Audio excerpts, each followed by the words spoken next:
Assalamualaikum warahmatullahi wabarakatuh. Halo semua, di sini kami akan melakukan basic learning fisika dasar dari kelompok 6 TPB 45 yang beranggotakan yang pertama Marcel Octavianus Sihombing NIM 122350041 dari Prodi Teknologi Pangan, yang kedua Zefina Regasya Putri NIM 1235043 dari Prodi Teknologi Pangan, yang ketiga Niputu Radiarini NIM 1235040 dari Prodi Teknologi Pangan, yang keempat Cornelia Harisa Putri NIM 1235038 dari Prodi Teknologi Pangan.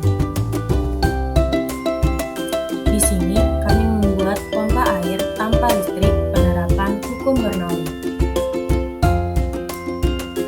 Hukum Bernoulli menyatakan bahwa semakin besar kecepatan fluida, maka semakin kecil tekanannya. Sebaliknya, semakin kecil kecepatan fluida, maka semakin besar tekanannya. Hukum Bernoulli adalah hukum yang dijadikan alat dasar di dalam fluida dinamis. Berikut rumus hukum Bernoulli. Di dalam pembahasan hukum Bernoulli akan dibahas yang pertama fluida. Fluida dapat disebut juga zat yang dapat mengalir. Fluida juga lengkap dari dua jenis, yaitu fluida statis dan fluida dinamis. Fluida statis yaitu fluida dalam keadaan diam, sedangkan fluida dinamis yaitu dalam keadaan bergerak. Yang kedua, pompa. Pompa adalah suatu alat atau mesin yang digunakan untuk memindahkan cairan dari suatu tempat ke tempat yang lain. Pompa beroperasi dengan prinsip membuat perbedaan tekanan antara bagian masuk dengan bagian keluar. Dengan kata lain, pompa berfungsi mengubah tenaga mekanis dari suatu sumber tenaga atau penggerak menjadi tenaga kinetis atau kecepatan, di mana tenaga ini berguna untuk mengalirkan cairan dan mengatasi hambatan yang ada sepanjang pengaliran. Yang ketiga, debit air adalah kecepatan aliran zat cair saat melewati jarak penampang persatuan waktu. Debit juga diartikan sebagai kecepatan aliran zat cair melalui penampang berupa sungai, pipa, selang, atau sebagainya, dengan satuan debit air yang biasanya digunakan menentukan volume. Persamaan debit air adalah I sama dengan V per T. Alat dan bahan. Yang pertama, selang kecil, yang kedua gunting, yang ketiga lem tembak, yang keempat botol aqua bekas, yang kelima korek, yang keenam paku. Berikut ini adalah alat dan bahan yang digunakan.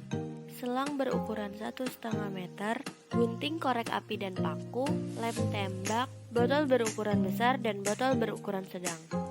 Langkah pertama ialah panaskan paku untuk melubangi botol sesuai dengan diameter yang kita inginkan. Kemudian, botol A yang sudah berlubang kita masuki selang dan bagian luar selang kita potong. Begitupun dengan botol B, kita masuki selang juga tetapi dari bagian atas sampai ke bagian bawah. Kemudian, sisa selang dari botol B kita masukkan ke dalam botol A. Kemudian, kita satukan botol A dan botol B seperti di video. Botol A dan botol B kita rekatkan dengan lem tembak. Lalu bagian-bagian yang berlubang kita tambal dengan lem tembak. Langkah terakhir yang dilakukan ialah kita menempelkan satu buah botol untuk menampung air yang keluar dari selang.